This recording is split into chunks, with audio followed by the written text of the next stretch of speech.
who's an amazing person, and he's the founder of a very exciting biotech company. Adhesives Medical has developed two first-of-its-kind biodegradable polyurethane, well, it's very complicated even for him to say, but he will explain it much better. They are medical adhesives, and they're used for the human body, one inside or outside. He says, I remember when it was all about bringing the technology to a point where it was marketable. I think now we've evolved to a company set on making a difference. And he's here to tell us more about this journey of opportunity and making a difference. Please, let's give a warm welcome to Alexander Schueller. Thank you, Alexander. Thank you. Good morning, everyone. Indeed, thank you for the nice introduction. Thank you for having me here today. And I can see yesterday's party has taken a toll on attendance. And indeed, I didn't expect so many young faces today, but that's nice. Thank you for coming. And I hope you enjoy the presentation regardless. So we are a company that was founded in 2013 in Germany. And today I'd like to speak a little bit about that journey, and in particular, what role opportunity played in this entire journey. Because I feel that opportunity is really what drove our success, or rather the creation of opportunities is what drove our success. Now, first a little introduction to adhesives. Now, today modern surgery casts miracles. Nonetheless, we still close wounds using ancient technology. We stitch, we staple, we cauterize. I'm sure you kids hate those needles. And the reason why we still do this is because surgical glues don't live up to the task.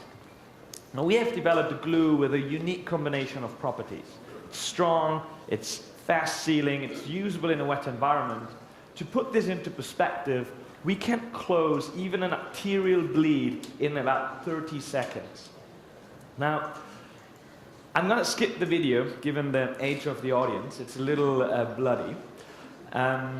But we are developing essentially a platform technology. It's one glue for use on the skin, so whenever you run into a table, right, you don't want to be stitched anymore, you want to actually be using a glue. Also, we're going to develop one product for internal use to stop the bleeding or reinforce suture lines. Our journey began with actually Bayer Material Sciences developing that technology, but not seeing the value in it. They stopped the development, and we took over.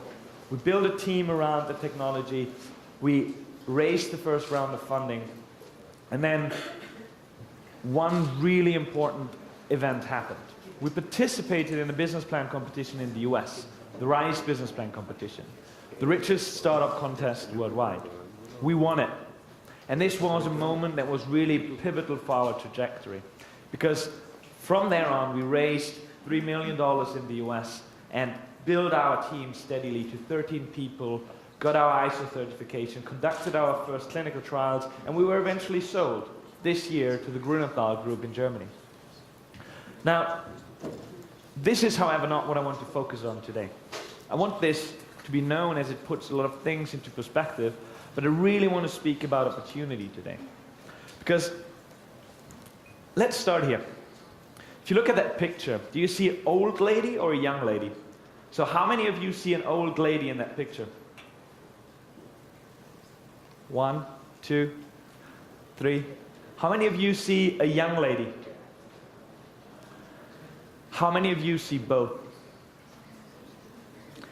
As you can see, perception of that picture varies. Who is on that picture varies. And I think what I want to do is I want to make a point in that not everybody sees opportunity equally. Just like beauty, it lies in the eye of the beholder. Look at our origin, for instance. Bayer developed the technology that proved the concept, and yet they decided not to develop it any further. We, on the other hand, thought that's the greatest thing we've ever seen. It's like magic in a bottle, so we picked it up and commercialized it. Now, was Bayer stupid to give it up? Did they make a mistake? What do you think? You think it was wrong of them to stop the development? How many of you think it was wrong? 1, 2. I'm not entirely sure. is it not only a question of perspective, it's also a question of where you put your resources. Because Bayer could decide we're going to invest another 15 million, 20 million into that project, or we're going to take those 15 to 20 million and put it in a different project. Maybe in our core business, maybe where we have less risk, maybe where we have a greater expectation of return. And so for them, maybe it was a smart decision. We don't know. What I'm trying to convey here is also that it's not only a question of perspective, it's a question of opportunity cost. It's a question of how you allocate your own resources. And most importantly, your own resource, or the most important resource, is time. So where do you put your time? What do you try to achieve with your time is really the question of the day. Now, regardless, you have to recognize it for what it is. If we didn't see the opportunity and Bayer didn't see the opportunity, well, that technology would now be still rotting in some cupboard in Germany. So let's look at opportunity a little bit more closely. There is a quote, I always forget who it's from, probably because I don't like it that much. It says, "Luck is where opportunity and preparation meet." I think it totally misrepresents or conveys the wrong sentiment of what an opportunity actually means. Because it actually implies that opportunity is recognizable at the outset, necessarily. Because at the moment Bayer took the decision not to pursue it, it might not even be considered an opportunity.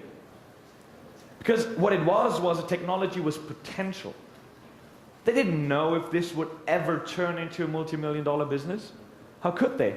It was in the lab, it had never been in a human. So at the outset, it is my belief that every opportunity is an option. It's a choice. It's a choice we can make to go one way or another way. And so what brings about more opportunity, or the chance for more opportunity, in my opinion, is creating more options. Because if you do not have options, what choices do you have? If you have one option, you have one choice. So to create value, I feel it's valuable to create more options. And with options, I mean possibilities. Possibilities to be seen, like participating in the South Summit 2017. Like going to business plan competitions. Like always giving it your best. Because you do not know what your boss or what the person you speak to, you get to know, actually might have in store for you. You never know where things might lead. And therefore, it's always important, not impossible. It's important to create those possibilities. Surely being mindful of the resources it takes.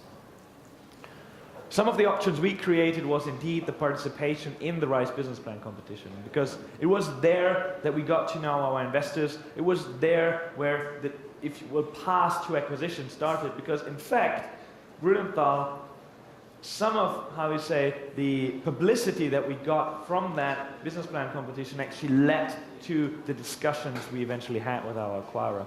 Could we have known this before? No. How? So it's important to create those options. And to me, the most, I say, valuable option is to come up with your own idea. Shape it, refine it, validate it. And then it's about starting. For doubt has killed more ideas than failure ever will. I again don't know where that comes from. But it's a very true statement in that you have to get started. It's like looking at various choices, weighting them all the time and not making a decision. Not making a decision is worse than taking on the worst of options that you can take on. Because then you don't do anything. So what I'm kind of looking at is, it's all about options. Options have to be sought. Options have to be brought about. They have to be seen as potential opportunities in the future, and then they have to be seized.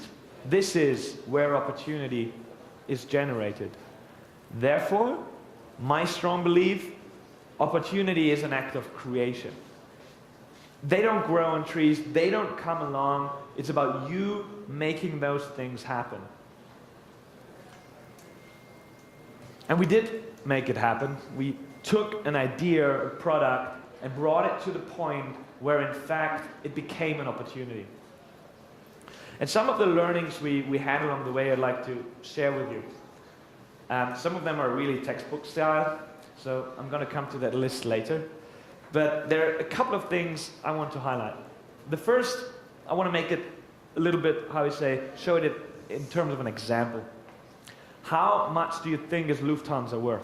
That German airline that's so much better than any other airline? Any number? A lot.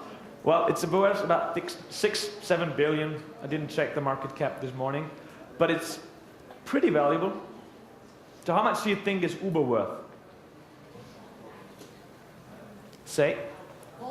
More. 40? Yeah, last I looked, they're probably beyond 60 billion. This company is worth 10 times as much as Lufthansa, and they have zero assets. Well, not zero, of course, but minimal assets. They don't even own taxis most of the time. But they have a business model that creates that value. And this is what it comes down to. You need a sound business model. You need to have a value proposition that is attractive to the majority of the stakeholders that you are addressing. Otherwise, you'll fail. And this brings about a challenge that we had at the time, because in medical devices, you cannot build a minimal viable product. You cannot go and just build a prototype, put it in the surgeon's hand and say, hey, try this on your next patient, let's see if he survives. That doesn't happen, no. You need to have an approval. You need to go through the hoops. And so how do you actually validate a business model in medical? Now we went about it in a really, we really spent a lot of time doing this, and we took 3 different approaches, 2 of them really generating feedback. On the one hand, going to business plan competitions and speaking to people who have been there and done what we would like to do is really valuable, because they have the experiences to put into perspective whatever you do. Secondly, and most importantly, I would say the key opinion leaders. Because in medical devices, those people drive the market. It's not paper wars, it's not studies, it's about convincing the people that matter. And if they use your product, so will others. And finally, taking on the right people. We hired someone with 30 years of industry experience to bring in what we didn't have, which was experience. So, what are my reconciliations, if you will, from adhesives? One that I feel most strongly about is the one that I shared today. Opportunities don't grow on trees. You have to make it happen. It's your responsibility as a leader of a company, but also in your private life. You always have to push. You always have to create the opportunity for things to happen. Technology means nothing alone. You can have the best technology if you do not have the team to make it happen, if you don't have the business model to make it successful, no chance. So team is really about the people you do your work with. Not only do you enjoy it more if you have the right team, but also without those, you're not gonna leverage the value. Things take longer and cost more. We budgeted our initial forecast by about half as much as we needed. So slack is important. Things go wrong, you have to be flexible, you have to react, and this is really a key. Don't let your failures take you off the course. And most importantly, take confidence from your successes. You need it. With that, thank you very much for listening. Thank you very much for coming. Alexander, thank you so much. Thank you for listening. Thank you. That was great. Thanks a lot.